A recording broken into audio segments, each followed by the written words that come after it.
আমার আগে হযরত হাফেজ সাহেব বয়ান করছিলেন, মনে হচ্ছিল যেন আকাশ থেকে টপ টপ করে মধুগোলা ঝরছিল আর আমরা যেন মধুগোলা পান করছিলাম। কি ভাই ঠিক না ভাই? ঠিক বলে। তার আগে যিনি বয়ান করেছেন তিনিও খুব সুন্দর বয়ান রেখেছেন।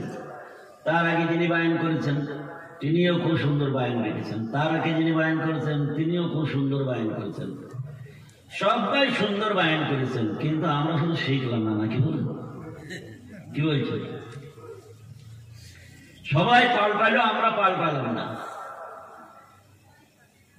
সেদিনকে আমি গোঘাটায় এসেছিলাম, আপনারা ছিলেন? হ্যাঁ, বুঝতে পেরেছি। তো বিষয় হলো সব পাল্টালো, শুধুমাত্র আমরা পাল্টালাম না।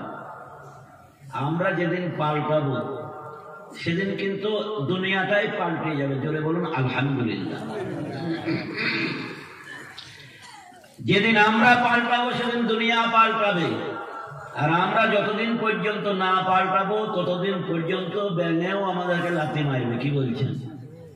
খারাপ বললাম? ঠিক বললাম? আমরা জানি সবই ঠিক, শুধু আমরা ব্যাঠিক, নাকি বলেন? সবই ঠিক, আমরা ব্যাঠিক। মুসলমান আমরা ঠিক হয়ে যাই, আমরা ঠিক হলে আমাদের কবর ঠিক হয়ে যাবে, কবর ঠিক হলে পরে জান্নাত ঠিক হয়ে যাবে। জোরে বলুন সুবহানাল্লাহ। এ দুনিয়াটা হলো আর দুনিয়া মাজরাতুল আখিরাহ। এ দুনিয়াটা হলো আখিরাতের জমিন। এখানে আমরা যা ফসল লাগাবো আখিরাতে তাই পাবো। এখানে যদি আমরা গড়বড় করি তাহলে পরে আখিরাতে আমাদের সব গড়বড় হয়ে যাবে। বুঝতে পেরেছেন? আপনারা জানেন, এরা আপনাদের রাধানগর ঘাট তো না, রাধার ঘাট বলে, রাধানগর ঘাট। রাধানগরের ঘাটে যখন বাঁশের ব্রিজ করা ছিল তখন গাড়ি নিয়ে যেতে হলে পারে বৃষ্টির টাইমে, বর্ষার টাইমে গাড়ি স্লিপ কাটবে নাকি? পা স্লিপ কেটে পড়ে যাবো কিনা ভয় হতো যে হতো না? আর এখন স্লিপের ভয় আছে নাকি? কি বলছেন? স্লিপের ভয় আছে? ভয় নাই। তা ব্রিজটা মজবুত হয়েছে সেই জন্য আর ভয় নাই। আমরা যদি মজবুত হই কবরে আমাদের কোনো ভয় থাকবে? আর যদি মজবুত না হয় তাহলে কি হবে? সেই জন্য আল্লাহর প্যারা বান্দারা, আল্লাহওয়ালা সুধী মন্ডলীরা, মুসলমান যদি আজ আমরা আল্লাহর জমিনে ঠিক হয়ে যায়, আল্লাহর কসম করে বলছি গো, তামাম পৃথিবী ঠিক হয়ে যাবে। জোরে বলুন সুবহানাল্লাহ। আর একটু জোরে বলা যাবে না সুবহানাল্লাহ? মুসলমান আমরা যদি আল্লাহওয়ালা হয়ে যাই, দিনওয়ালা হয়ে যায়, এটা হলো মেয়েদের মাদ্রাসা। আর আপনারা জানেন আদম আলাইহিস সালামের বেকার হাড় দিয়ে মেয়েদের তৈরি না, 7 হাড় দিয়ে কোনটা বলেন? সবাই বলে বেকার দিয়ে। কি বলছেন? মাদ্রাসাটাও মেয়েদের মাদ্রাসা। কি বলছেন? এখন মেয়েরা বলবে পেট কাটা মরবে, রাস্তা খুঁজে পেল না, লাইন খুঁজে পেল না, অন্য লাইনে চলবে। কি বলুন? ঠিক কি বেঠে?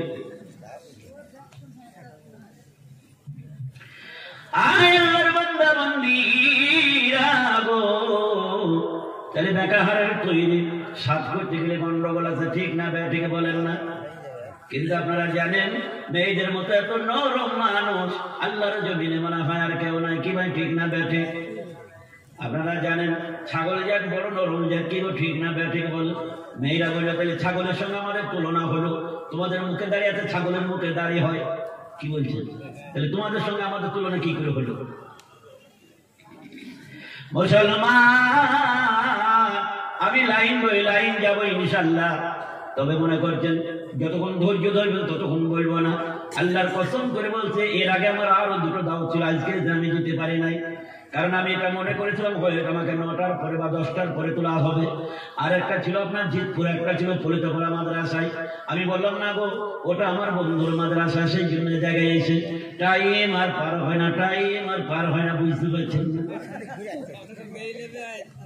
সেই জন্য লাস্টের দিকে যেমন উঠেছি আল্লাহ আল্লাহওয়ালারা সেরকম 2-4টে কথা বলে ইনশাআল্লাহ চলে যাব। আমি আপনাদের সামনে একটা আয়াত তেলাওয়াত করেছি। আল্লাহ রাব্বুল আলামিন বলেন, ইয়া আইয়ুহাল্লাযীনা আমানু তাকুল্লাহ। আল্লাহ কি বললেন? এই ঈমানওয়ালারা, কি বললেন? হে আমার ঈমানদার, ইয়া আইয়ুহাল্লাযীনা আমানু তাকুল্লাহ, এই পরেজগার মুত্তাকিরা, জোরে বলুন সুবহানাল্লাহ। কি গো, আমরা পরেজগার তো নাকি? আপনারা কি বলেন? বুঝেন না, পরেজগার না? পরেজগার তো ইনশাআল্লাহ। সব ভাই পরেজগার। মুসলমান কেমন পরেজগার বলে? একজন ব্যক্তি মাস্টার মশাই, উনি চাকরিতে ছুটি পেয়েছেন, ছুটিতে বেড়াতে গেছেন। তো তিনার একটা ছেলে আছে, ছেলেটা হলো চোদ পাগলা। কয় পাগলা? চোদ পাগলা। আমাদের আমরা এখন আবার চোদ পাগলা গান উঠে গেছে। কি বলছেন? বাবা তোর দরবারে সব পাগলের খেলা, বাবা তোর দরবারে সব পাগলের খেলা, হরেক রকম পাগল নিয়ে, হরেক রকম পাগল নিয়ে মেলাইছে মেলা, বাবা তোর দরবারে সব পাগলের খেলা। চৈত্র মাসের বছর শেষে তখন বাবার রোষ আসে। কত চাবি বুঝছেন? কি আসে? চৈত্র মাসের বছর শেষে তখন বাবারও রোষ আসে। হাজার হাজার পাগল এসে, হাজার হাজার পাগল এসে মিলে যায় মেলায়, বাবা তোর দরবারে সব পাগলের খেলা। কেউ বলছে খেলা হবে ভোটের মাঠে, কেউ বলছে খেলা হবে হাটে, আর আল্লাহ তাআলা বলছেন খেলা হবে কবরের মাঝে। কি বলেন, ঠিক না ব্যাঠে?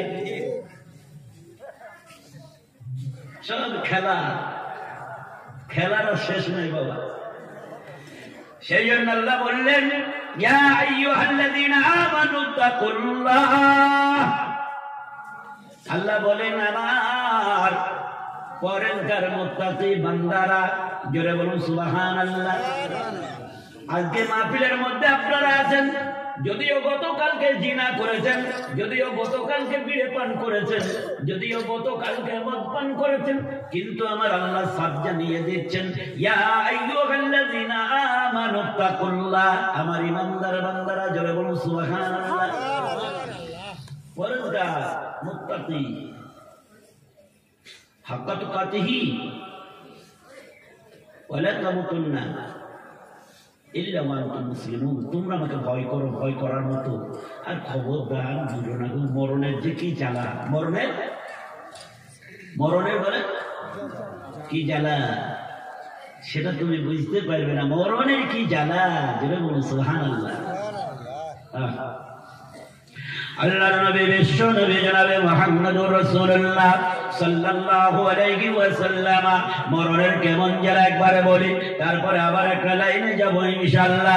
আল্লাহর নবী, বিশ্ব নবী রাহমাতুল লিল আলামিন, তিনি বললেন কি, তিনার তিনজন সাহাবীকে, বহুজন সাহাবীকে আল্লাহর নবী সাল্লাল্লাহু আলাইহি ওয়াসাল্লাম যুদ্ধের ময়দানে পাঠিয়ে দিলেন। দেশটার নাম হলো রোম দেশ।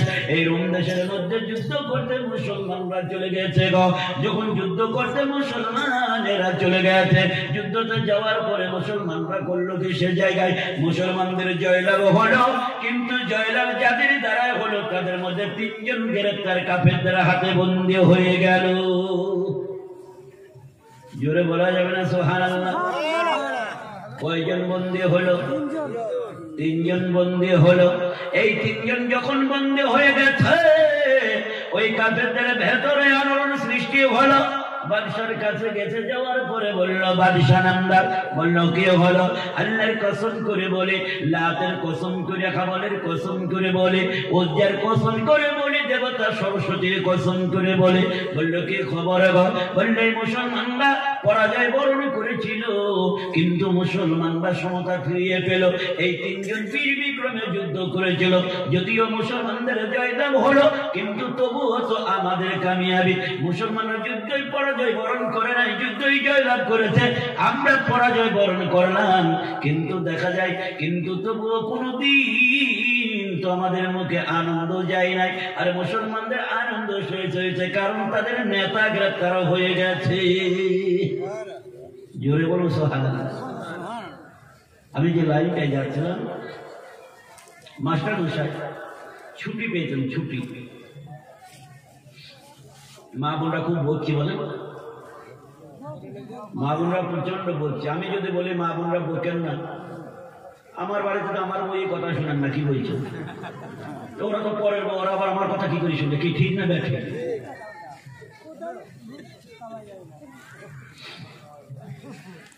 তো মাস্টার মশাই ছেলে হলো চোখ পাগলা, চৈত্র মশাই ধরলাম না জি। তো চৈত্র পাগলা, চোখ পাগলা ছেলেটাকে বলেছে, বাবা আমি তো চলে যাচ্ছি, আমি এখন 1 মাস ছুটি পেয়েছি, তা তুমি এক কাজ করো, তোমার মা যদি বলে বাজারঘাট করে দিতে, তুমি বাজারঘাট করে নিয়ে এসে দিবে। বলে ঠিক আছে, আপা চিন্তা নেই। উনি বাইরে চলে গেলেন। যাওয়ার পরে ছেলের 1 সপ্তাহ পরে বাজারঘাট ফুরিয়ে গেছে। মা ডেকে বলছে, বাবা বলো কি হলে? ওর একটা ফর্দ করে 5 কিলো আলু নিবে, 3 কিলো মুসুরির ডাল নিবে, 4 কিলো কি বলে 4 কিলো গমের ময়দা নিবে, 6 কিলো ছাতু নিবে, আর 7 কিলো আল কাঁঠাল নিবে। ছেলেটাকে বড় ফর্দ করে দিয়েছে। দেওয়ার পরে ছেলে বাজারে গেছে। মা বলছে ব্যাগ নিয়ে যাবো, যে ব্যাগের দরকার নেই, কটা মাল আমি হাতে করে নিচে লাগে। বাজারে গেছে, যাওয়ার পরে ছেলেটা করলো কি, ওই বাজারে মাল টাল কিনলো। মাল কিনতে গেছে, দোকানি বলছে, আরে ভাই এত মাল কিনছিল? ওটা বলছে একটা ড্রাম গুলা দাও না। কি ড্রাম বুঝেন তো? বেরেল, ওই বেরেল গুলো একটা দাও না। তো বলে বেরেল নিবে? বললো হ্যাঁ। ওই বেরেলটা কিনলো। কেনার পরে বলে, সাহেব এতে 5 কিলো রুলো ময়দা দাও। দিল। 6 কিলো গমের ময়দা দাও। দিল। 3 কিলো ছাতু দাও। দিল। কিসে নেবে? এতেই দাও। চিনি এতেই দাও। কি বলে তেল এতেই দাও। তারপরে লাস্টের বেলায় বলছে, আমার ভাইয়ের জন্য 2 কিলো দুধ দাও। বলে কিসে নেবে? বলছে বেরেলে দাও। সব বেরেল নিল। নেওয়ার পরে লাস্টের বেলায় বলছে গুঁড়ো হলুদ আর গুঁড়ো মরিচ দাও। কিসে নেবে? বলে বেরেলের মধ্যে দাও। সব বেরেলে। তারপরে বলছে এক কাজ, ওই 3.5 কিলো আল কাঁঠাল দাও। তো বলছে ভাই এটা কিসে নেবে? তো বলছে বেরেলে দাও। দোকানি বলে, সেটা কাকে বলে? আমরা দোকান। সব মালগুলা নিচে নেওয়ার পরে বেরেলের মধ্যে তুলে দিচ্ছে। যেমনি বেরেলে তুলে দেওয়া, নারায়ে তাকবীর। কি নাম্বার? আজিজ। মাশাআল্লাহ মাশাআল্লাহ। দেখেন বেঙ্গালুরু থেকে একটা বাচ্চা ছিল, আজিজ নাম। বাইরে কাজ করে, আল্লাহ তুমি কবুল করে নিয়ে হাজকে দারাজ করে দিও, সহি সালামতে কাজ করে ফিরে আসে, সে তৌফিক তুমি দান করো, তার সম্মানকে বাড়িয়ে দিও, রুজিতে বরকত দান করো, তার পিতা মাতাকে কবুল করে নিও, আল্লাহুম্মা আমিন। তো তারপরে এই ছেলেরা সব মাল এক জায়গায় আলকাতরা ওতে নিচ্ছে। নেওয়ার পরে বাড়ি চলে এসছে, মাথায় করে নিয়ে। ওর মা জিজ্ঞাসা করছে, বাবা? বলে মা গো, বলছে দুধটা দাও, তোমার ভাইকে খাইয়ে দিই। তা বলছে মা ওই বেরেলের মধ্যে আছে। বলছে বাবা চিনিটা দাও। বলছে মা ওই বেরেলের মধ্যে আছে। বলছে বাবা গমের ময়দা। বলছে মা ওই বেরেলের মধ্যে আছে। মা তো কাজের মুখে চড়াইছে, এলা কাকে বাজার করছে? আচ্ছা বলো, ওটা কোনো কাজে লাগবে? কোনো কাজে লাগবে? আমরা তো আজকে সব ইমানওয়ালা গুলা বসে আছি, নাকি বলেন? একবারে বলুন। কিয়ামতের মাঠে আল্লাহ রাব্বুল আলামিন কবরের মাঝখানে যাবেন। যাওয়ার পরে আল্লাহ তাআলা জিজ্ঞাসা করবেন, আল্লাহর ফেরেশতারা আশা করে জিজ্ঞাসা করবে, মা রব্বুকা, তোমার রব কি ছিল একবার বলো না? যদি নামাজে যেয়ে থাকেন, মসজিদে যেয়ে থাকেন, আল্লাহর কসম করে বলছে আপনার মধ্যে ঠিক কথাগুলো বের হয়ে যাবে। আর যদি কোনোদিন মসজিদে না যেয়ে থাকেন, তাহলে পরে দেখবেন আপনার মধ্যে কি বার হবে। বাবা তোর দরবারে সব পাগলের খেলা। পাগমেটা আরম্ভ করবে, বুঝতে পেরেছে? খেলা আরম্ভ হয়ে যাবে। কি আরম্ভ হবে? সেই জন্য মুসলমান আল্লাহওয়ালা জিন্দেগি বানাবো, জোরে বলে ইনশাআল্লাহ। আজকের ময়দানে যে মুখগুলাতে দাঁড়িয়ে নাই, আগামী যেন কালকে থেকে আর কেউ খুরকাইছে ঠেকাবো না ইনশাআল্লাহ। তবে বাড়িতে ঝামেলা খাতুনরাই দেখেন কারা হাত উঠতে দেখেন। আমি সেই মিল্কিতে জালসাই গেছিলাম, মিল্কি ঘুরলা বলে একটা জায়গা আছে। আমি জালসাই গেছিলাম, যাওয়ার পরে আমি বললাম, বাবারা কজন মুখে দাঁড়িয়ে রাখবা বলো? সঙ্গে সঙ্গে হাত উঠিয়ে দিল। পর্দার ভেতর থেকে 9টা নিয়েছিল। আমি জিজ্ঞাসা করলাম, কি ব্যাপার, তোমরা কি দাঁড়িয়ে রাখবা? তো বলছে হুজুর আমাদের দাঁড়িয়ে নাই, তা কি রাখবো? তা এখানে যারা হাত উঠিয়েছে দাঁড়িয়েওয়ালা কটা, কিন্তু যাদের দাঁড়িয়ে নাই এরা হাত উঠাই নাই। কি বলছেন? যাদের দাঁড়িয়ে নেই এরা কিন্তু হাত উঠাই নাই, যাদের দাঁড়িয়ে রেখেছে তারাই হাত উঠেছে, রাখবে। আরে নিয়ে আপনি তো রেখেছেন, কাটবেন না, সেটা আমিও দেখছি। আল্লাহ সোনার জানাব আমার ভাইজানেরা, মা আমার বাবা জানেন আল্লাহ ওয়ালা শুধু মণ্ডলীরা কবরে কেমন ভয়ানক হবে একবার জেনে নিন। আল্লাহর নবী বিশ্ব নবী জনাবে মুহাম্মদুর রাসূলুল্লাহ সাল্লাল্লাহু আলাইহি ওয়াসাল্লাম সাহাবায়ে কেরাম রাদিয়াল্লাহু তাআলা আনহুমদের নিয়েছেন, নেওয়ার পরে একটা পাহাড়ের নিচে তিনি আল্লাহর জিকির করছেন। ওই জিকির করার সময় সমস্ত জিকির করতে করতে লাস্টের দিকে যখন চলে এসেছে এমনি সময় একটা বিকট একটা আওয়াজ এসে গেছে। সাহাবায়ে কেরাম রাদিয়াল্লাহু তাআলা আনহুমগণ সব অজ্ঞান হয়ে পড়ে গেছেন গো। যেমনি অজ্ঞান হয়ে পড়ে গেছেন এমন সময় সব যখন অজ্ঞান হয়ে পড়ে গেছেন রহমতের নবী করলেন কি, যখন তিনার জ্ঞানটা ফিরে আসলো রহমতের নবী সাহাবায়ে কেরাম রাদিয়াল্লাহু তাআলা আনহুমদের মুখ করে তাকালেন। তাকানোর পরে সবাই আস্তে আস্তে খাড়া হয়ে বসে পড়ল। আল্লাহর রহমতের নবী বিশ্ব নবী নবী আমার জিজ্ঞাসা করলেন, সাহাবীরা রে তোমরা বলো তোমরা কি কোনো একটা আওয়াজ পেয়েছো? নবীজি গো আল্লাহর কসম করে বলছি এমন একটা আওয়াজ পেয়েছে গো জীবনে কোনোদিন আমরা এমন আওয়াজ শুনি নাই। মেঘের আওয়াজ এত এত তেজ হয় কিন্তু নবীজি গো আমরা কোনোদিন শুনি নাই। আপনারা জানেন এই মুর্শিদাবাদ জেলার মধ্যে বিরাট একটা দুর্ঘটনা ঘটে গেছে। আপনার মন্ত্রী জাকির হোসেন নিমতিদা স্টেশনের মধ্যে যখন যাচ্ছিলেন বিরাট একটা বোমের আওয়াজ আসে। যেমনি আওয়াজ এসেছে অনেকের হাত পা ছত্রভঙ্গ হয়ে গেছে, পড়ে গেছে এমনি অমনে। তাই করা হলো কি, ওরা বলে স্যার এই কি বলে মুর্শিদাবাদের মাটিতে এত বোমা হয়ে বাষ্ট হয়েছে কিন্তু এমন আওয়াজ আমরা কোনোদিন পাই নাই। আমরা এলাকার মানুষগুলো হতভম্ব হয়ে গেছে। ঠিক ওইরকম ভাবে ওই পাহাড়ের নিচে নবী পাক সাল্লাল্লাহু আলাইহি ওয়াসাল্লামের সঙ্গে যে সমস্ত সাহাবায়ে কেরাম রাদিয়াল্লাহু তাআলা আনহুমগণ বসে বসে আল্লাহর জিকির করেছিলেন সমস্ত অজ্ঞান হয়ে পড়ে গেছেন। রহমতের নবী উঠলেন, ওঠার পরে মাথায় হাত দিলেন, মুখে পানি দিলেন। সবারই জ্ঞানটা যখন ফিরে আসলো আল্লাহর নবী জিজ্ঞাসা করলেন, সাহাবীরা রে তোমরা বলো এমন কেন তোমাদের হয়ে গেল? বলো হুজুর একটা আওয়াজ। আল্লাহর নবী বললেন একটা আওয়াজ, আমিও তো সেই আওয়াজ শুনেছি। বলো হুজুর আপনার শোনার ক্ষমতা আছে কিন্তু আমাদের নেই। রহমতের নবী গো এমন আওয়াজ আল্লাহর জমিনে কোনোদিন আমরা শুনি নাই। নবীজি গো কিন্তু কোথায় থেকে আওয়াজটা আসলো? আল্লাহ রাব্বুল আলামিনের নবী বললেন, রহমতের নবী আমার বললেন, মায়ার নবী বললেন, দয়ার নবী বললেন। নবীজি বললেন সাহাবীরা রে যেদিনকে জান্নাত আর জাহান্নাম তৈরি করা হয় পৃথিবী তখন তৈরি হয় নাই। জান্নাত আর জাহান্নাম যখন তৈরি করা হয় আমার প্রভু আল্লাহ রাব্বুল আলামিন জাহান্নামকে তৈরি করার পরে এমন সময় হযরতে জিবরাইল আলাইহিস সালাম করলেন কি, আল্লাহ রাব্বুল আলামিনকে বললেন প্রভু গো এই জাহান্নামটা কত গভীর আছে, কতটা খাদ আছে, কতটা গর্ত আছে।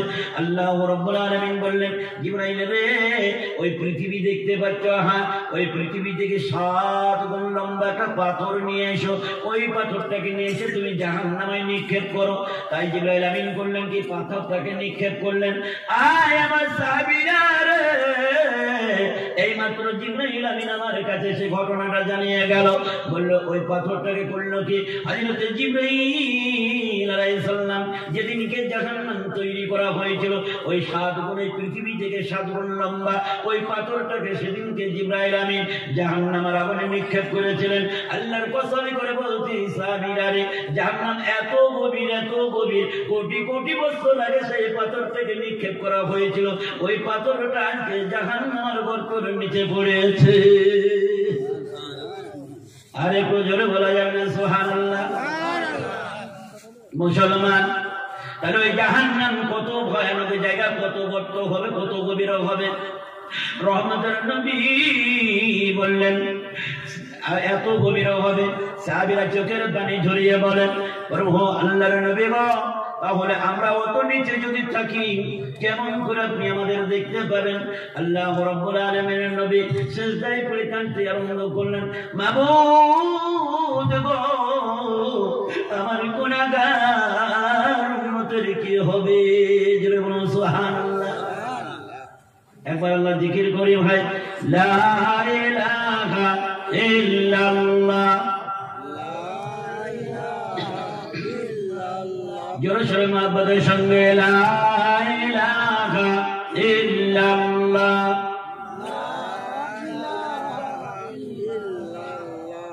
লা ইলাহা ইল্লাল্লাহ লা ইলাহা ইল্লাল্লাহ মুহাম্মাদুর রাসূলুল্লাহ সাল্লাল্লাহু আলাইহি ওয়াসাল্লাম। তাহলে বুঝতে পারলাম যে জাহান্নাম কত গভীর আর কত ভয়ানক জায়গা। কি ভাই, ঠিক না ভাই? ঠিক। আল্লাহর বান্দা বান্দীরা, মৃত্যু হয়ে গেলে পারে, মৃত্যুর পরে আপনাকে যত বড় আপনি দেখনদার হন না কেন, আর যত জ্ঞানী হন না কেন, যত বড় মালদার হন না কেন গো, যত বড় ভিআইপি রকমের মস্তান হন না কেন গো, আল্লাহর কসম করে বলছে আপনার বাড়িতে আপনাকে 10 দিন রাখবে না মৃত্যুর পরে। ঠিক না ঠিক বলেন? আপনাদের এলাকার মানুষগুলো রাখে না? আমাদের এলাকায় রাখে না। ও যখন ও পটান ধরে না তখন বাঁশ কাটতে আরম্ভ করে মরার আগে, বুঝতে পেরেছেন? মানে মালকে হঠাৎ বাইরে বেঁচে যায়। আমি তো দেখেছি আমাদের গ্রামে একটা ঘটনা দেখছি, মেয়েটা পানি খাচ্ছে, সব খাওয়া দাওয়া বন্ধ, তা তার পানি খাওয়া অবস্থায় 3 দিন বেঁচে ছিল। তার আগে 3 দিন আগে দেখছি গরু কিনে নিয়ে এসে বাড়িতে রেখে দিচ্ছে, বুঝলেন? আর এটা কি হবে? তা বলছে দাদির খানা হবে, বুঝতে পেরেছেন? কার খানা হবে? সেই জন্য মুসলমান মরার আগে যাদের তৈরি হইতে হয়, তাহলে পরে কি হবে বলেন তো? সঙ্গে কিছু আছে নিয়ে যাবো, কি বলছেন? আছে। আর মুসলমান আমাদের তৈরি হতে হবে কঠিন কবরে যাওয়ার জন্য। জোরে বলি ইনশাআল্লাহ। কে কে কবরে যাবেন বলেন? আরে আল্লাহ, আবার কি এলাকা সব ভোটগুলো তো আব্বাস সিদ্দিকের মতো আমার খাতাতেই পড়বে মনে হচ্ছে। তাহলে মরবো সবাই নাকি বলেন? হ্যাঁ, বেটা থাকার জন্য আসে না। ওই যে ঈসা আলাইহিস সালামের ঘটনা শুনছিলেন না? ওই ঈসা আলাইহিস সালাম থেকে ঈসা আলাইহিস সালামকে আল্লাহ তাআলা উঠিয়ে নিয়েছেন আসমানে। জোরে বলুন সুবহানাল্লাহ। হযরত বলে গেলেন না যে ঈসা পয়গম্বরকে আল্লাহ উঠিয়ে নিয়েছেন আসমানের মধ্যে। ঈসা পয়গম্বরকে আল্লাহ তাআলা আসমানের মধ্যে উঠিয়ে নিয়েছেন, আর তিনি যখন নামবেন গোসল করা অবস্থায় নামবেন, গায়ে টপ টপ করে পানি বের হবে। জোরে বলুন সুবহানাল্লাহ। এই ঘটনার কাছে আমি একটা লাইনে যাবো ইনশাআল্লাহ। ঈসা আলাইহিস সালামের ঘটনার কাছে একটা লাইনে যাব। তো বিষয় হলো যে ঈসা আলাইহিস সালাম ইনি একদিন স্বপ্ন দেখছেন। কি দেখছেন? ঈসা আলাইহিস সালাম স্বপ্ন দেখছেন। কি? হযরত ঈসা আলাইহিস সালাম স্বপ্নের মধ্যে দেখতে পেলেন হযরত জিবরাইল আমিন আর মিকাইল ফেরেশতা দুইজনে হযরত ঈসা আলাইহিস সালামের কাছে এসেছে। আসার পরে বলল আসসালামু আলাইকুম। উনি বলেন ওয়ালাইকুম আসসালাম। নবী গো, আলহামদুলিল্লাহ। এই দেখেন একজন বাবা জীবন 500 টাকা দিয়েছে, আল্লাহ তুমি কবুল করে নাও। মাশাআল্লাহ মাশাআল্লাহ। যে আশা দিয়েছে আল্লাহ তার আশা তুমি পূর্ণ করে দাও। প্রভু আয় পয়গম্বর ঈসা বলল কি হলো? ঈসা বলল চলো তোমাকে আল্লাহর দরবারে যেতে হলে জান্নাত দেখবে, জাহান্নাম দেখবে। স্বপ্নের মধ্যে তিনি করলেন কি? জান্নাতে চলে গেছেন। যাওয়ার পরে জান্নাতের বালাখানায় ঘুরলেন। ঘুরতে ঘুরতে এমন একটা জায়গায় গেছেন, দেখলেন জান্নাতের গেটের মধ্যে সেখানে একটা ঘর আছে। ওই ঘরের গেটের মধ্যে লেখা আছে বাবুন আবু বকর। জোরে বলুন সুবহানাল্লাহ। এই ঘরটা আবু বকরের ঘর। এবার হযরত ঈসা আলাইহিস সালাম করলেন কি? ওই ঘরের কাছে দাঁড়িয়ে রয়েছেন, দেখতে আরম্ভ করেছেন। প্রভু গো, আল্লাহ তাআলা তোমার জমিনে এত বড় এত সুন্দর ঘর বিল্ডিং আমি কোনোদিন দেখি নাই। আর লেখা আছে আবু বকর। পরে আবার একটু গেলেন, যাওয়ার পরে দেখতে পেলেন লেখা আছে বাবুন আবু বকর, বাবুন ওমর। ওমরের ঘরটাকেও তিনি দেখলেন। দেখার পরে দাঁড়িয়ে রয়েছেন। আল্লাহ তাআলা যে ঘরটাকে বলবো না, যে ঘরটা ভালো না, সে হয়তো রাগ করবে, জানি না কোন মালিক বানিয়েছে। ওরা হলো কি এমনি সময় ঈসা পয়গম্বর ঘরের মধ্যে ঘরের দরজার কাছে দাঁড়িয়ে রয়েছেন। হযরত জিবরাইল আমিন ঈসা আলাইহিস সালামকে ডাক দিয়ে বললেন ঈসা রে। হযরত ঈসা আলাইহিস সালাম বললেন কে গো? জিবরাইল কি খবর বলো? হযরত জিবরাইল আলাইহিস সালাম বললেন ঈসা পয়গম্বর আগে এসো। হযরত ঈসা আলাইহিস সালাম বলছেন আহারে এত সুন্দর ঘর, আবু বকর কার নাম, ওমর কার নাম? বলল জানো নি? বলল না।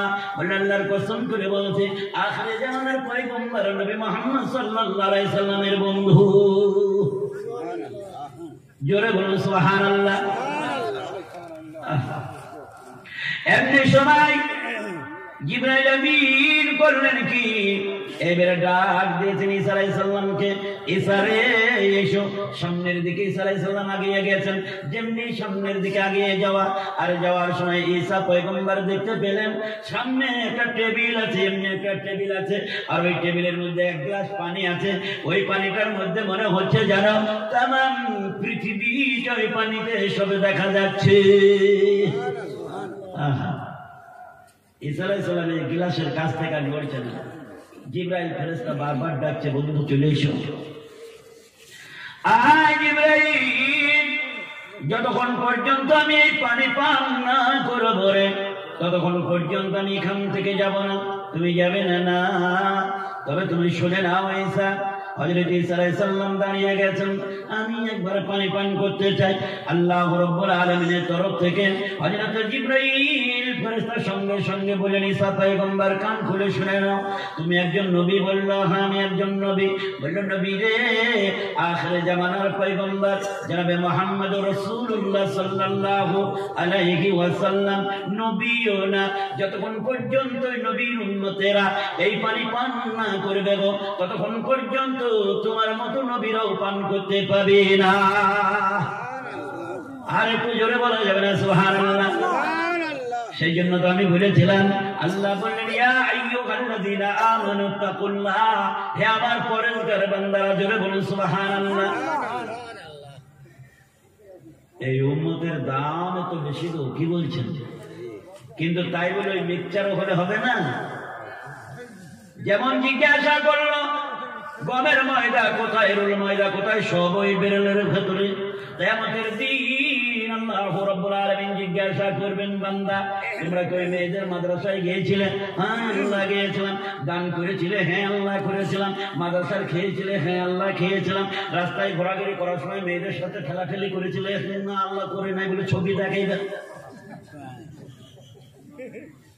আরে যারা আল্লাহ ওয়ালা তারা বসে আছে, যারা ঠেলা তারা পালিয়ে গেছে। কি বলছে? বলে তোমার মাদ্রাসা কোথায়? এই বিড়ালের ভেতরে। তোমার বাড়ির টিভিটা কোথায়? এই বিড়ালের ভেতরে। তোমার গানটা কোথায়? এই বিড়ালের ভেতরে। রাতে লুকিয়ে লুকিয়ে এমনি তোমরা ইলবিল উকি ফুকি মেরে যেগুলো করেছো সেগুলো কোথায়? এই বিড়ালের ভেতরে। আল্লাহ বলবেন, বিড়ালের পরে মনে হচ্ছে মিক্সচার তোমার কাজে লাগবে না। ঠিক না ব্যাঠিক বলেন না? ভাই রাগ হচ্ছে নাকি আপনাদের? ওই পিছনের বাইরে কি বলছেন? পালিয়ে যাবেন নাকি? দোয়া করে দেবো ইনশাআল্লাহ। বলবো দুরূদ ইব্রাহিমটা পড়ি, আল্লাহুম্মা সাল্লি আলা মুহাম্মাদিন ওয়া আলা আলি মুহাম্মাদ কামা সাল্লাইতা আলা ইব্রাহিম ওয়া আলা আলি ইব্রাহিম ইন্নাকা হামিদুম মাজিদ। আল্লাহুম্মা বারিক আলা মুহাম্মাদিন ওয়া আলা আলি মুহাম্মাদ কামা বারাকতা আলা ইব্রাহিম ওয়া আলা আলি ইব্রাহিম ইন্নাকা হামিদুম মাজিদ। আপনাদের একটা লাইন আমি বের করেছি, ওই লাইনটা হলো রোমান বাদশার কাছে একটা ঘটনা গেছে। কি বলেছি আপনাদের? কি গো একটু আগে বললাম না যে তিনজন যুদ্ধ করতে গেছে রোম দেশের বাদশার কাছে। রোম দেশের বাদশার কাছে হ্যাঁ এখন আমি এখন বায়ন করছি আবার। হ্যাঁ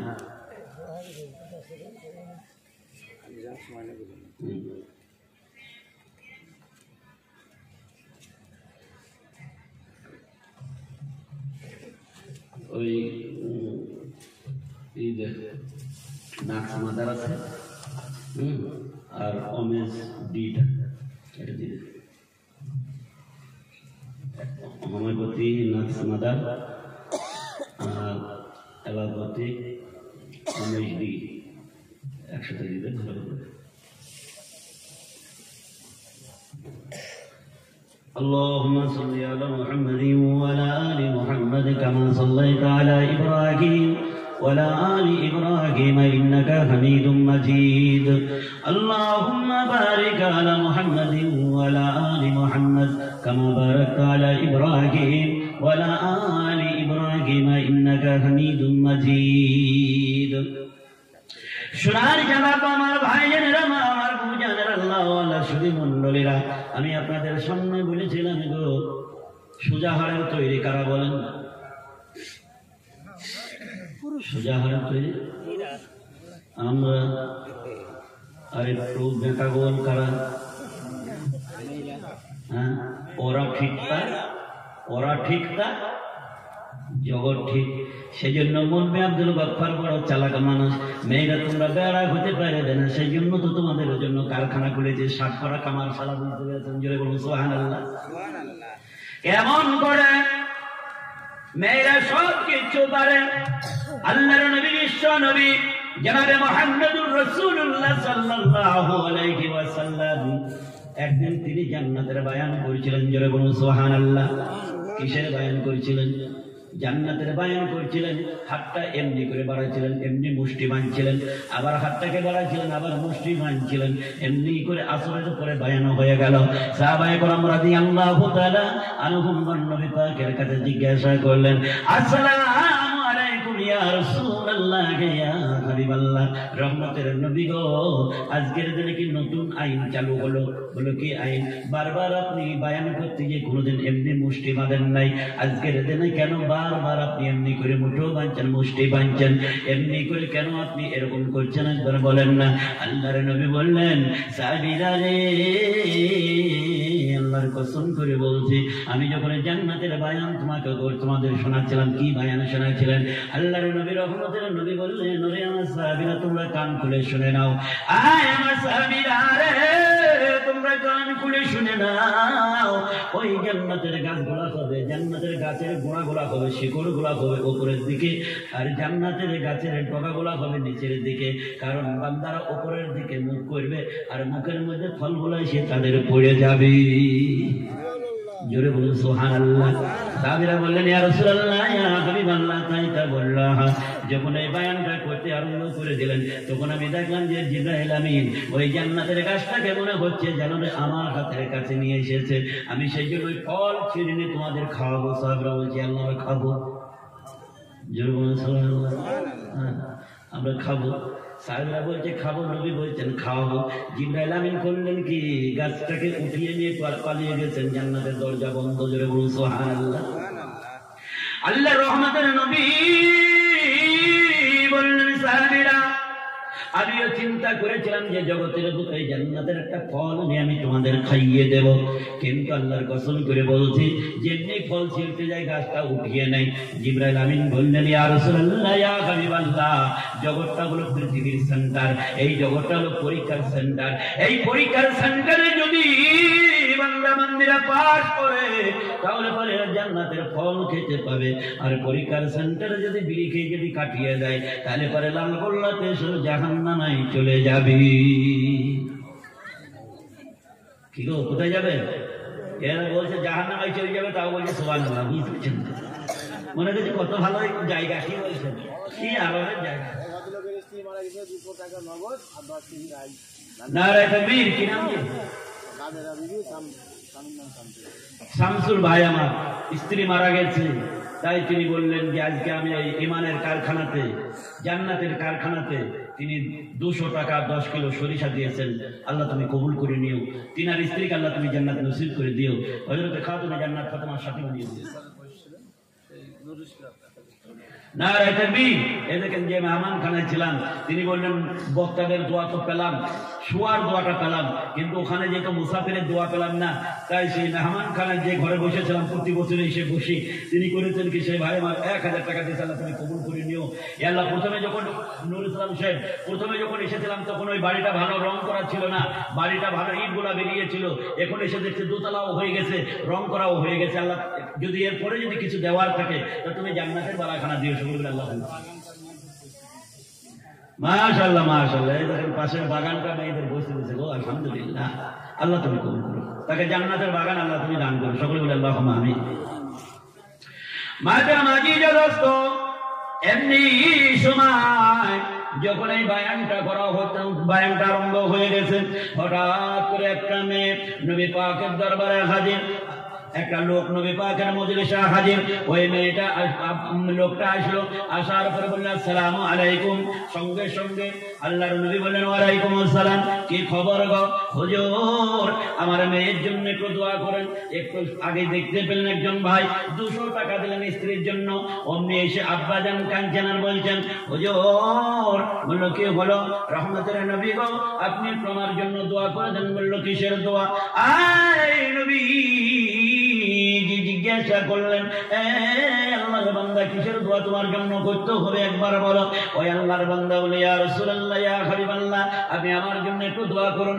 আমার একটা মেয়ে আছে, মেয়েটা বিয়ের লায়ক হয়ে গেছে, বিয়ের বয়স পার হয়ে যাচ্ছে। হুজুর কত ভালো ভালো জায়গায় তার বিয়ের পয়গাম এসেছে। আল্লাহর কসম করে বলছি নবীজি গো আমার ওই মেয়েটা কোনো জায়গায় বিয়ে করতে চাই না। জোরে বলুন সুবহানাল্লাহ। তোমার মেয়ে বিয়ে করতে চাইছে না? না আমি আব্বা আমার বড় বেদনা, আমি যদি মরে যাই আমার মেয়ের কি হবে? আমরা এটাই তো বলি না কি গো, আমি মরে গেলে আমার ছেলের কি হবে বলি কি বলি না? তুমি মরে গেলে তোমার ছেলের ঘোড়া ডিম হবে, বুঝতে পারছেন না? কি বলেন ঠিক না ঠিক? হ্যাঁ তুমি মরে গেলে তোমার জন্য এক বিন্দু পস্তাবে না। আরো ভালো করে বলতো আমার বাপ ও শালা মোবাইল কিনে দেয়, তাহলে মোবাইল কিনছে বাপ শালা, বুঝতে পেরেছেন? হ্যাঁ তুমি মরে গেলে যা হবে তোমার ছেলেই বুঝছে। আল্লাহর বান্দা বান্দিরা ওই মেয়ের বাবা আমার মেয়ের কি হবে এইরকম বললো। বলার পরে করা হলো কি এমন সময় আল্লাহর নবী হাত উঠিয়ে দোয়া করবেন আল্লাহ তাআলা ওই মেয়েটার যাতে বিয়ে হয়ে যায়, এরকম হাত উঁচু করে দোয়া করতে আরম্ভ করেছেন। হঠাৎ করে সেই মেয়েটা নবী পাকের কাছে এসে হাজির। আসসালামু আলাইকুম ইয়া রাসূলুল্লাহ। আল্লাহর নবী বললেন ওয়ালাইকুম আসসালাম। কি খবর কে গো তুমি? হুজুর খবরদার আপনি দোয়া করবেন না। কে গো তুমি দোয়া করবো না? ইয়া রাসূলুল্লাহ খবরদার দোয়া করবেন না। কেন দোয়া করবো না? তিনি দোয়া করতে বলেছিলেন আর মেয়ের জন্য। ওই মেয়েটা বলে হুজুর আল্লাহর কসম করে বলছি যে মেয়েটার জন্য দোয়া করতে বলেছে আমি হলাম সেই মেয়েটা। সুবহানাল্লাহ বলা যাবে না? এরা দেখে একবার সুবহানাল্লাহ বলে যে জাহান্নামে ঢুকিয়ে এবার যদি বারবার বলে মরিষার কাছে ফেলায় মুশকিল আছে। কি বলছি? সেই জন্য সুবহানাল্লাহ ভুলে যাচ্ছে, খুব চালাক। সোনার জানাব আমার ভাই জানেরা, মা আমার বউ জানেরা, আল্লাহ ওয়ালা শুধু মন্ডলেরা। এবার করা হলো কই মেয়েটা বলল হুজুর আপনি খবরদার দোয়া করবেন না। মা গো কেন করব না? ইয়া রাসূলুল্লাহ ইয়া হাবিবাল্লাহ আমি দেখেছি গো আপনি যদি কারোর জন্য দোয়া করেন, আল্লাহর কসম করে বলছি নবীজি আপনি যদি কারোর জন্য দোয়া করেন মুহূর্তের মধ্যে তার বাড়ি পৌঁছাবার টাইম থাকে না, দোয়া কবুল হয়ে যায়। জোরে বলুন সুবহানাল্লাহ। ইয়া রাসূলুল্লাহ ইয়া হাবিবাল্লাহ একজন আল্লাহর গোলাম নাম হযরত আবু হুরায়রা রাদিয়াল্লাহু তাআলা আনহু। এই হযরত আবু হুরায়রা রাদিয়াল্লাহু তাআলা আনহু একদিন করলেন কি নবী পাকের মজলিসের মধ্যে হাজির হয়েছেন। আসসালামু আলাইকুম ইয়া রাসূলুল্লাহ। আল্লাহর নবী বললেন ওয়ালাইকুম আসসালাম। রাত্রি তখন 10টা বাজে। সাহাবী জিজ্ঞাসা আবু হুরায়রা করলেন কি নবীজির কাছে বললেন ইয়া রাসূলুল্লাহ ইয়া হাবিবাল্লাহ রহমতের নবী গো আপনি যেন আমাদের জন্য একটু দোয়া করে দেন। আল্লাহর নবী বললেন কি দোয়া করব? হুজুর কলমা পড়িয়ে মুসলমান বানিয়ে নিন। আল্লাহর নবী করলেন কি বলেন কলমা পড়বে? বলল হ্যাঁ আমি কলমা পড়বো। এবার কলমা পড়ে মুসলমানও হয়ে গেছে। যেমনি মুসলমানও হয়ে যাওয়া আর এমন সময় বাড়ি থেকে খবর দিয়েছে আবু হুরায়রা রাদিয়াল্লাহু তাআলা আনহু গভীর রাত্রি বেলায় হাঁটতে হাঁটতে চলে যায়, আনন্দে আত্মহারা হয়ে যায়। বাড়িতে গেছেন, যেমনি বাড়ি যাওয়া, বাড়িতে যাওয়ার পরে আবু হুরায়রা মা দরজার কাছে দাঁড়িয়ে রয়েছে। আয় আবু হুরায়রা এমন করে হাসছিস কেন রে বাবা? বলল মা গো কেন হাসছি তুমি জানো না? বলল না মা গো আমি আজকে নবী পাকের কাছে কলমা পড়ে মুসলমান হয়ে গেছি। আর একটু জোরে বলা যাবে না সুবহানাল্লাহ? আচ্ছা ভাই সব চলে যাচ্ছে, দোয়া করতে যাচ্ছি।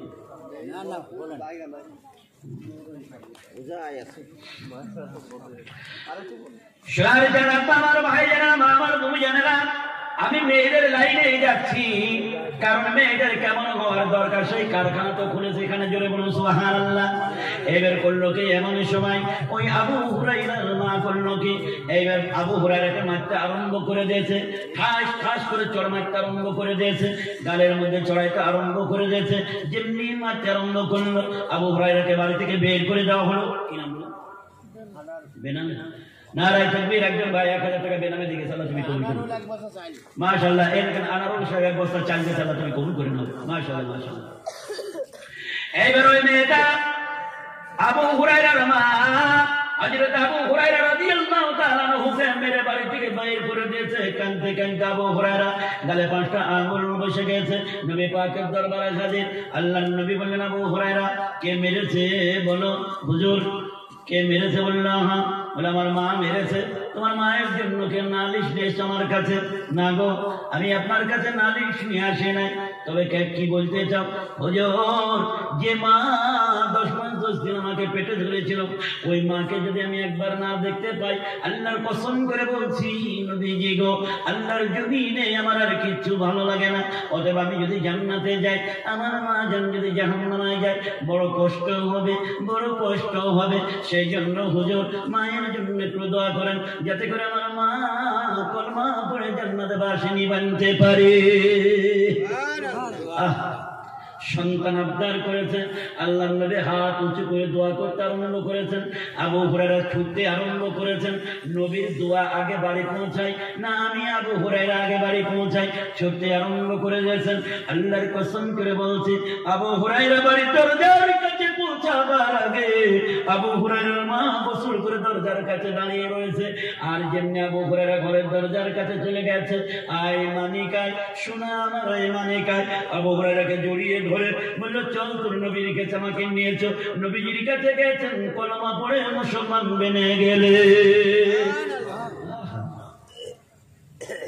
ওই মেয়েটা বলল, হুজুর আপনি যদি দোয়া করেন আমার বিয়ের জন্য, আল্লাহর কসম করে বলছে আমার 1 মিনিটও টাইম লাগবে না, বিয়ে হয়ে যাবে। আমি নিজেই দেখেছিলাম যে আবু হুরায়রার জন্য দোয়া করেছিলেন, বাড়ি পৌঁছাবার আগে দোয়া পৌঁছে গেছে। জোরে বলুন সুবহানাল্লাহ। অতএব নবী যে গো না গো রহমতের নবী, এটা কখনো হতে পারে না। মেয়েটা বললো তাই তা হুজুর বললেন তাই তা বললো হ্যাঁ। বললো কেন গো? ওই মেয়েটা বললো, হুজুর আমি বিয়ে করতে পারি, তবে আমার শর্ত আছে 3খানা। বললো কি শর্ত?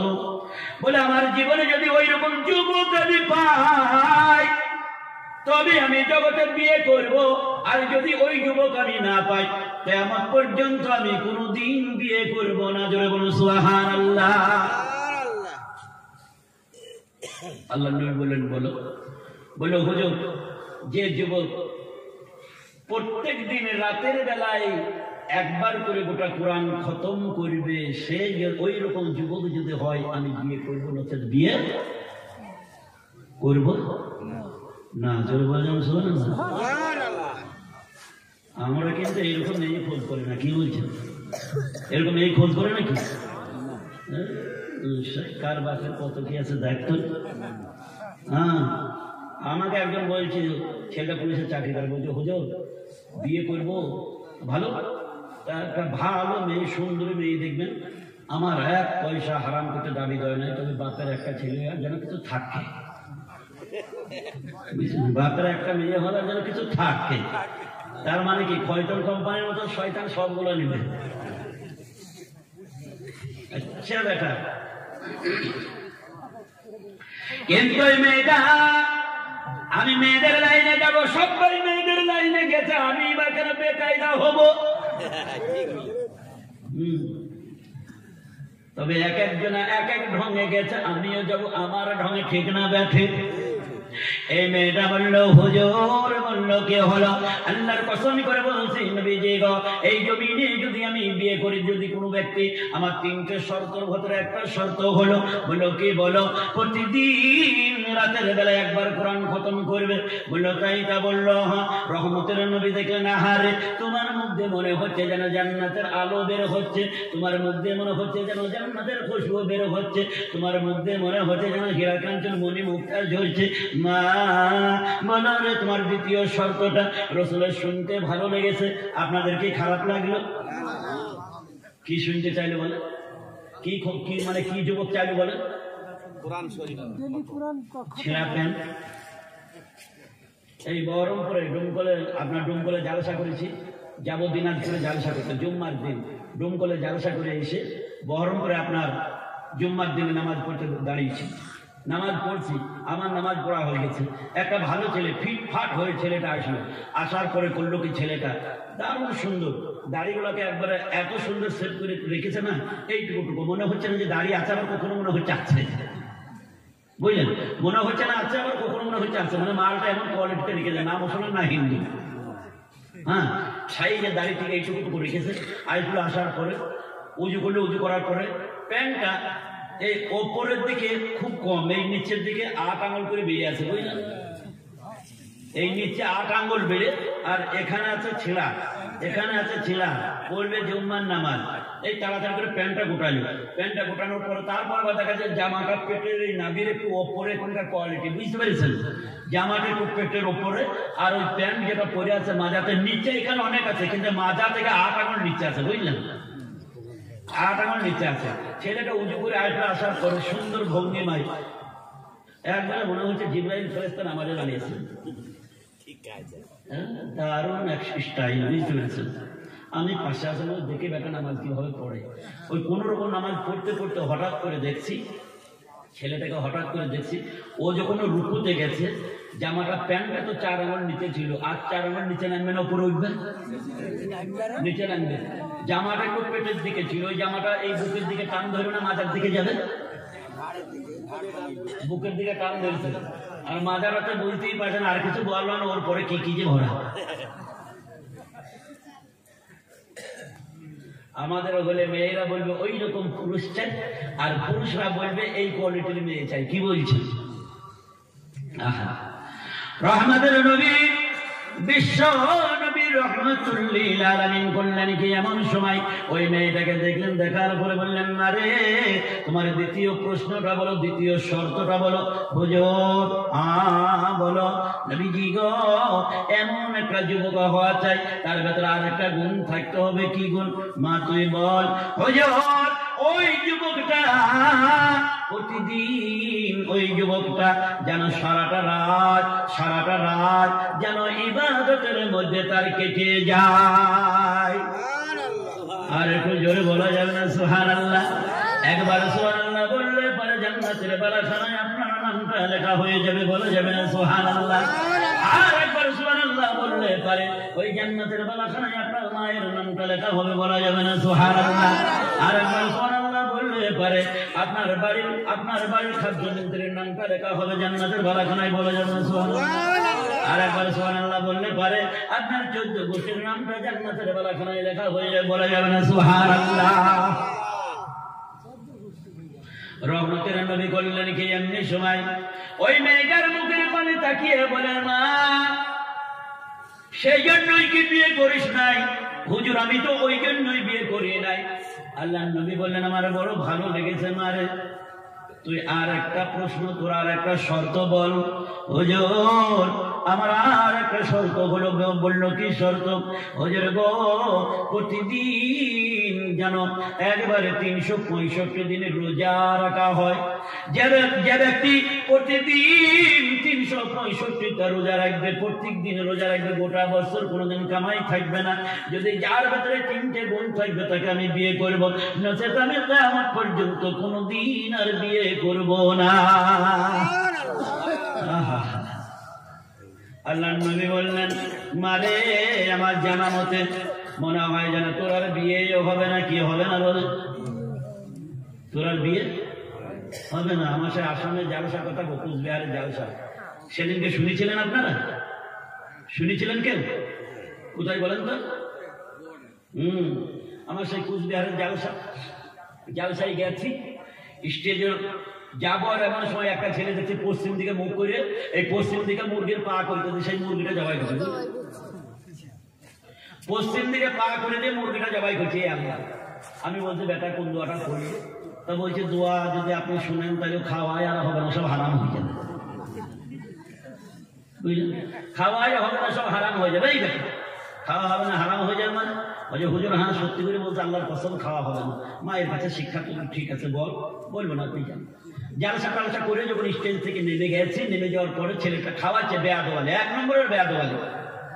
ওই বেয়াদওয়ালের সামনে গেছে, যাওয়ার পরে খাওয়াচ্ছে, মুসকি হাসছে আমাকে দেখে। আমরা হাসছি কেন বাবা? তা বলছে হুজুর আপনি তো সেই বলবি। আমরা হ্যাঁ সেই বলবি। তা বলছে হুজুর আর লজ্জা দেবেন না। লজ্জা আর দেবো না বাবা, তবে তুই বল কোন দোয়াটা পরে মুরগি জবাই করেছিলি।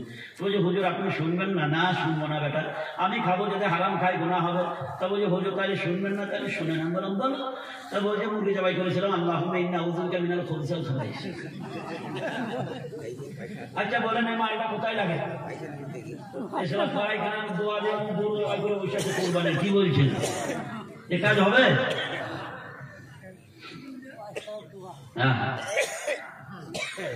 আল্লাহ নবী বললেন মা আমার মন বলে এই জামানাতে তোর আর বিয়ে হবে না। কি হবে না বলেন? আমি জানি তুই যদি বলিস কারো কলিজা বের করে দিতে হবে দিনের জন্য, কলিজা বের করে দেবে কেটে।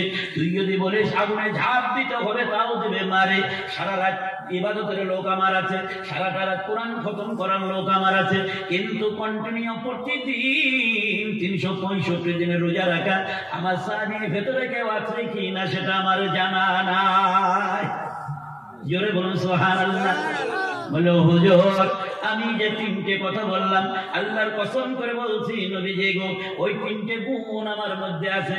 আমার গুণের সঙ্গে যদি মিলে তবে বিয়ে করবো, নচেত করবো না। অতএব হুজুর আপনি আমার জন্য দোয়া করবেন না, যদি দোয়া করেন তাহলে পরে কবুল হয়ে যাবে। নবীজি গো আমি এমনি থাকবো, আইবড় থাকবো, বিয়ে করবো না। একটু জোরে বলা যাবে না সুবহানাল্লাহ। আল্লাহর নবী চোখ দিয়ে টকটক করে পানি ঝরছে। একজন সাহাবী খাড়া হয়ে উঠে বলছে ইয়া রাসূলুল্লাহ আপনি টেনশন করবেন না, ওই মেয়েটার ভেতরে যে 3টে গুণ আছে আল্লাহর কসম করে বলছে ওই 3টে গুণ আমার ভেতরেও আছে। জোরে বলুন সুবহানাল্লাহ। আল্লাহর নবী বিরাট খুশি হয়ে গেলেন গো।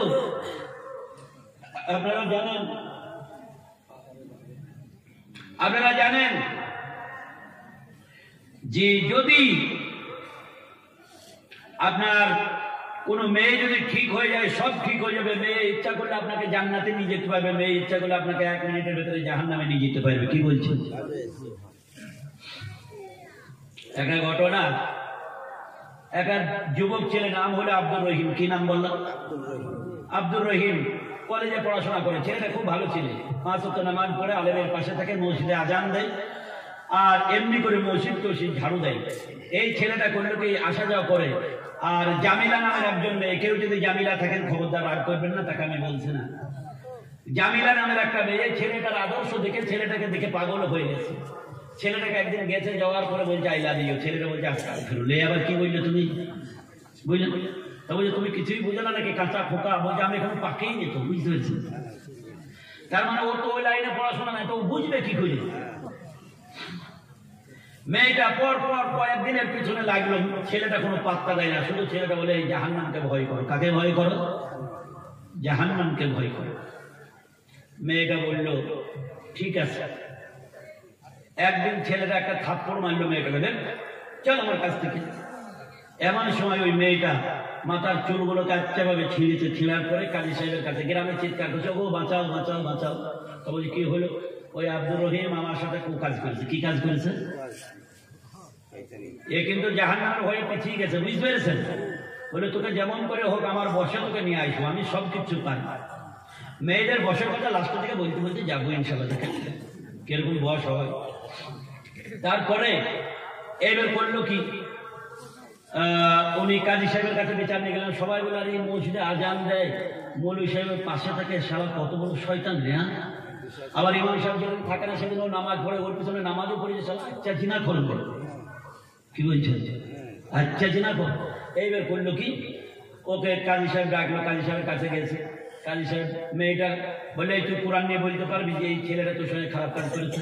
বলে কবার কসম খেতে হবে? বলে তুই একবার খানা বলে 100 বার কসম খেয়ে বলতে ছেলেটা আমার সাথে খারাপ কাজ করেছে। বুঝতে পারি না?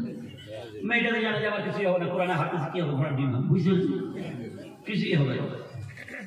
ছেলেটাকে ডাক দিয়েছে, বললো বাবা তুমি এমন কাজ কেন করলে? তুমি তো মৌলভী সাহেবের কাছে থাকো। যুবক বললেন, আল্লাহর কসম করে বলছো হুজুর, না গো, আমি এমন কাজ করি নাই। বলে কোরআনে হাত দিতে পারবে? বলে হুজুর আমি হাত তো দিতে পারবো, জানি না জীবনে অনেক মানুষ ভুল করে থাকে, গুনাহ হয়ে থাকলেও থাকতে পারে, আজকের দিনে যদি সেই পাপের শাস্তি আমার এসে যায়, তবে হুজুর আপনি বলেছেন আমি উজু করে আসি।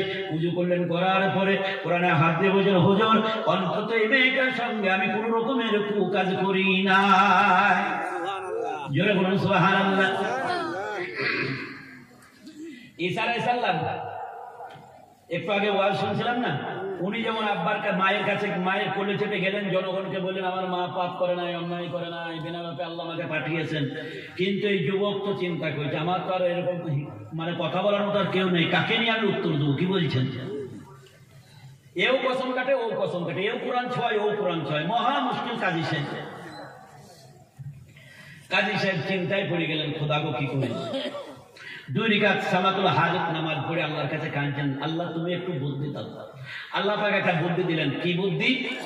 কাজী সাহেব একটা 100 টাকার নোট নিয়েছেন, একবারে নিউ নতুন, কোনো জায়গায় দাগ পড়ে না, স্পট পড়ে না। এইবার কাজী সাহেব ওই টাকাটাকে নিয়ে মেয়েটাকে বললো, মা রে এই টাকাটা তুই যত্ন করে রাখবি, আগামী সপ্তাহে যদি তুই 1 সপ্তাহ পরে টাকাটা যদি ঠিক এইরকম ফেরত দিতে পারিস, একটু দাগ পড়বে না, স্পট পড়বে না, কোনো কিচ্ছু পড়বে না, এরকম নতুন অক্ষত টাকা যদি আমার কাছে তুই দিতে পারিস, তাহলে পারে কিন্তু ওই ছেলেটার মাথা নেড়া করে গলায় জুতোর মালা পরিয়ে গোটা গাঁটা ঘুরিয়ে আমি ওর ব্যবস্থা করব। ঠিক আছে। ছেলেটাকে ঘরের ভেতরে ডেকে বলছে, বাবা ছলে বলে কোলে কৌশলে যেমনই করে হোক মেয়েটার কাছে টাকাটা তোমাকে ছিনিয়ে নিতে হবে। যদি টাকাটা নিয়ে এসে আমার কাছে দিতে পারো, তাহলে পারে জানবো যে তুমি কোনো অন্যায় করো নাই, তাহলে পারে তুমি মাপ পাবে, মেয়েটার কিন্তু ফাঁসি হবে। আর মেয়েটাকে বলে যত্ন করে রাখবে, খবরদার হাত ছাড়া করবে না। বুঝতে পেরেছেন? মহা মুশকিল। এইবারে মেয়েটা রাস্তার দিকে যেতে আরম্ভ করে দিয়েছে। যুবক করলোকে পিছনে চলে যায়, যেতে যেতে যেতে যেতে কাছে যায় আর বলে, আসসালামু আলাইকুম জামিলা। এ জানে যে সালাম দিলে রাগটা কম হবে। বুঝতে পেরেছেন? সালাম দিলে কি হবে? রাগটা কম হবে। জাহান্নামের বিরাট রাগ হয়ে গেছে, আর দিনের বেলায় করে জনকে যদি আসসালামু আলাইকুম দেন, তারপরে আপনার সারাদিনের গুনাহগুলো আল্লাহ মাফ করে দিবে। সোনারে জানার আমার ভাই জানার মা আমার বউ জানেরা, আল্লাহ ওয়ালা সুধী মন্ডলীরা, এইবার বললো কি এমন সময় ওই যুবক জামিলা তোর পায়ে করে বলছে, আর কোনোদিন কিচ্ছু বলবো না, মান সম্মানের ব্যাপার আছে, আমার পিছনে লোকে নামাজ পড়েছে, অনেক কিছু বলছে, জামিলা দে। তা বলি তুমি আমাকে ভালোবাসো নাকি বলো? কি করবে? তুমি আমাকে ভালোবাসো নাকি বলো? বলছে আমি ওইটা তো পারবো না, তোকে বিয়ে করতে পারবো। বলছে না, আগে ভালোবাসতে হবে। গন্ডগোল আরম্ভ হয়ে গেল। এইবার দেখলো আব্দুর রহিম দেখলো, যদি আমি ওর কাছে টাকাটা না দিতে পারি গো, তাহলে আমার মুশকিল হয়ে যাবে, মাথা নেড়া করে দেবে, গলায় জুতোর মালা পরিয়ে দেবে। ইনি করলেন কি, কারামারি করতে আরম্ভ করেছেন। মেয়েটা একবার খপ করে চেপে ধরেছে, কোন রকম এক ছোট বাড়ি পালিয়ে গেছে। যুবক বাড়ি গেল, কি করবো আল্লাহ। 1 সপ্তাহ পরে আবার সেই কাজী সাহেবের সামনে কাতারে কাতারে মানুষগুলা হাজির হয়ে গেছে। যেমনি হাজির হয়ে গেছে, এমনি সময় করলো কি আপনার, এমন সময় ওই মেয়েটা দরবারে হাজির, মুসকে হাসছে। কাজী সাহেব বললো, মা রে, এই লোকের সামনে হাজির হলো। মেয়েটাকে বললো, মা রে তুই বল টাকাটা কি তোর আছে? বলে হ্যাঁ হুজুর। বললো, তারপরে টাকাটা হাতে দিল। বলে হুজুর নেন। কিন্তু যখন কারাবাড়ি করেছিল, টাকাটা দাগ হবে কি হবে না? কি মুষ্টির ভেতরে ছিল না, দাগ হয়ে গেছে, ভাঁজ পড়ে গেছে। এই টাকার মধ্যে ভাঁজ কেন? বললো হুজুর ওই পেটকাটাকে আমাকে এমনি ছেড়েছে। আমি যাওয়ার সময় ও কত রকমের চেষ্টা করেছিল আমার হাতে থেকে কেড়ে নেওয়ার জন্য। আল্লাহর কসম করে বলতো, ওর বাপের ক্ষমতা নেই, টাকা কেড়ে নেই আমার কাছে। আমি ওর বুকে লাথি মেরে বাড়ি পালিয়ে গেছি। কাজী সাহেব বললো, এক কাজ করো, মেয়েটার মাথাকে নাড়া করে দাও। বলছি কেন গো হুজুর? আপনি বলেছিলেন টাকা ফেরত দিলে মাথা নাড়া হবে না, কেসটা আমি জিতে যাব। বললো, মা রে, একটা টাকা তোর হাতে থেকে 100 টাকা যদি ওর বাপের 14 গোষ্ঠীর ক্ষমতা কেড়ে নেওয়ার না থাকে, তাহলে পরে তোর অমূল্য অত বড় জিনিসটা, অত বড় সম্পদটা ও জোর করে কেমন করে তোকে ধর্ষণ করলো বা? সুবহানাল্লাহ বলা যাবে না? ওই মেয়েরা ইচ্ছা করলে আপনার ইজ্জতকে বাড়িয়ে দিতে পারে, নামিয়ে দিতে পারে। জোরে বলুন আলহামদুলিল্লাহ। মেয়েদের কারখানায় একটু শুনে নেন। একটা মেয়ে, ওই মেয়েটা একটাই মাত্র তার মেয়ে, মেয়েটার নাম হলো আদুরি খাতুন। কি নাম বলেন? ওই মেয়েটার নাম হলো আদুরি খাতুন। আদুরি খাতুন করলো কি, মায়ের একমাত্র মেয়ে, আব্বাজান মারা গেছে গো। আব্বাজান মারা যাওয়ার পরে মেয়েটা করলো কি, বললাম আর কোনোদিন বিয়ে করবো না। ওর আব্বার মাটা কোনোদিন বিয়ে করলো না। ওই মেয়েটাকে নিচে নেওয়ার পরে লালন পালন করতে আরম্ভ করে দিল। আপনারা জানেন পৃথিবীতে অনেক মেয়ে এমন আছে, স্বামী মারা গেলে পরে বলে আর আমি দ্বিতীয় বিয়ে করবো না। আবার এমন অনেক মেয়ে আছে, স্বামী যদি তাকে তালাক দেয় বলে আর আমি কোনো বিয়ে করবো না, আমার একটা মালিক আছে, আমার ওই মালিকটাকে নিয়ে আমি থেকে যাবো। কি ভাই ঠিক না ভাই, ঠিক বলেন না? আবার এমন অনেক মেয়ে আছে যে মেয়েগুলো স্বামী থাকা অবস্থাতে তিনটে মেয়ে, তিনটে সন্তানের মা, একটা আছে কোলে, একটা আছে হাঁটা, একটা আছে কথা বলা, এমনি তিনটে বাচ্চা আছে। দেখা যায় ওই মেয়েটা অপর ছেলের সঙ্গে ফিল্ডিং মেরে আউট হয়ে গেছে। কি বলছেন? থাকে যে থাকে না, তবে এই এলাকাতে নাই না, কি বলেন?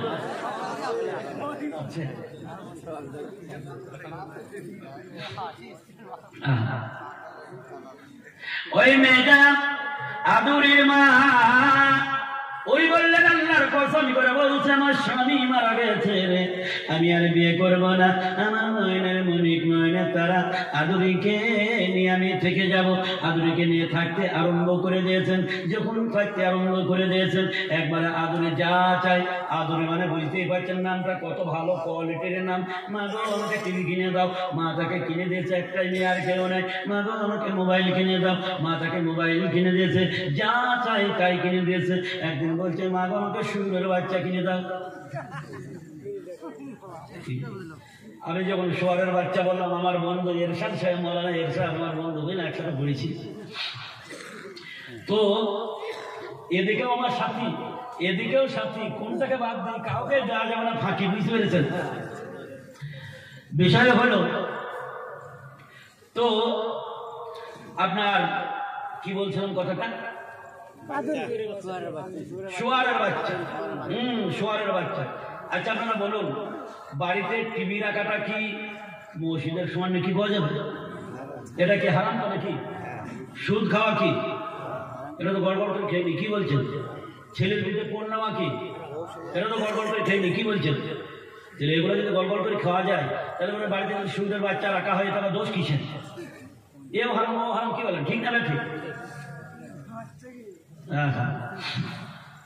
ওই মেয়েটা হঠাৎ করে মেয়েটা 18 বছর বয়স যখন হয়ে গেছে, মেয়েটা মারা গেছে। যেমনি মেয়েটা মারা গেল, মা কাঁদে আর বলে আল্লাহ, আমি আমার নয়নের মনি কলিজার টুকরা আদুরিকে দেখলাম, দেখার পরে আমি আর দ্বিতীয় বিয়ে করলাম না। আল্লাহ তাআলা তুমি আমার আদুরিকে আমার কাছে থেকে উঠিয়ে নিয়েছো। মায়ের কান্নার বন্ধ হয় না, মায়ের চোখের পানি আর বন্ধ হয় না। প্রতিদিন মা কেঁদে কেঁদে পাগলি হয়ে যায়।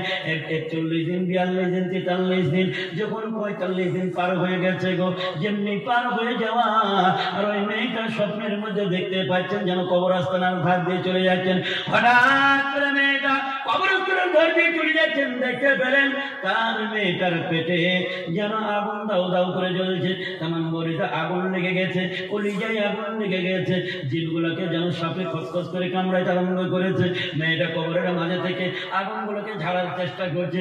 মা গো, মা তুমি আমাকে বাঁচাও, মা গো তোমার কাছে যা চেয়েছিলাম তাই পেয়েছিলাম, মা আজ সহ্য করতে পারি না, কঠিন আগুনের মাঝখানে দাও দাও করে জ্বলছে। মা তোমার ঘুম কেমন করে হচ্ছে?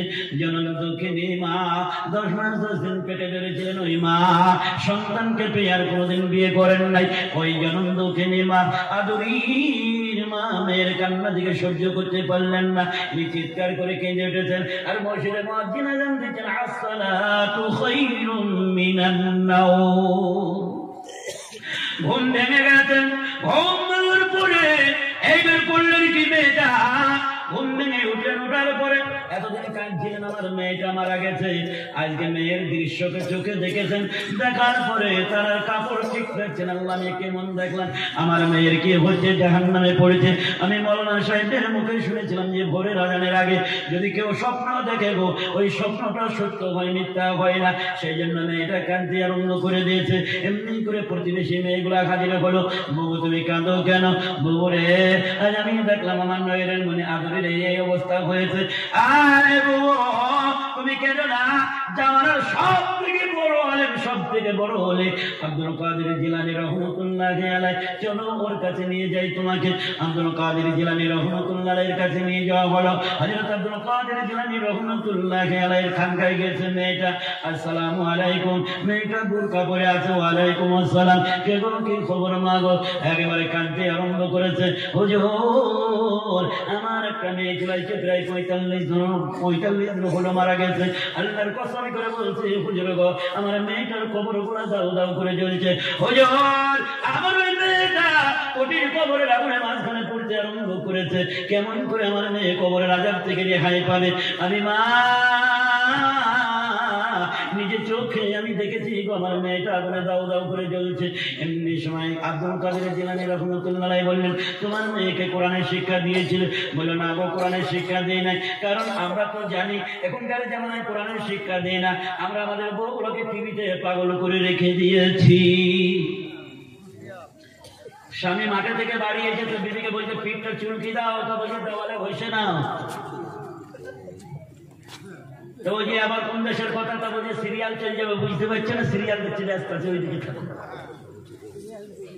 হ্যাঁ, কিন্তু ওই স্বামী যদি মারা যায় তার ঠিক থাকে না, বাড়ি থেকে ঠিক থাকে। ওই বই দেখবেন কি বাহানার কান্না গো, ওরে আমার বাড়ির হাকিম চলে গেলে আমাকে লোকের লাঠি ঝাঁটা খেতে একলা রেখে গেলে রে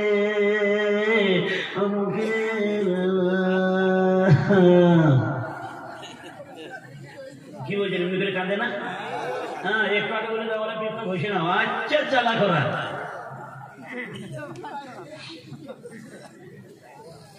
সোনার কেন্দ্র ভাই জেনেরা, মা আমার বউ জানেন, আল্লাহ সুদী মন্ডলীরা, আব্দুল কাদের জিলানী রাহমাতুল্লাহ আলাইহি মেয়েটাকে ডাক দিয়ে বলেন, মা গো, তুমি কি তোমার মেয়েকে কোরআন মাজিদে শিখিয়েছো?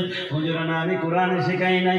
নামাজ শিখিয়েছিলেন? না গো, আমি শেখাই নাই। রাত দিন 24 ঘন্টা সমস্ত সবসময় ফেসবুকে ব্যস্ত থাকতো। কিসে বলেন? আগে রাস্তা দিয়ে গেলে পারে রাতে ভয় লাগতে, আল্লাহ চোরে চুরি করবে নাকি, কেউ মারবে নাকি, খুব চিন্তা হতো। আর এখন কোনো টেনশন নাই, চোর ও তারও এখন মরে নাই, সব ফ্রি খায়, ফ্রি খায়। কি বলছেন? সারা রাত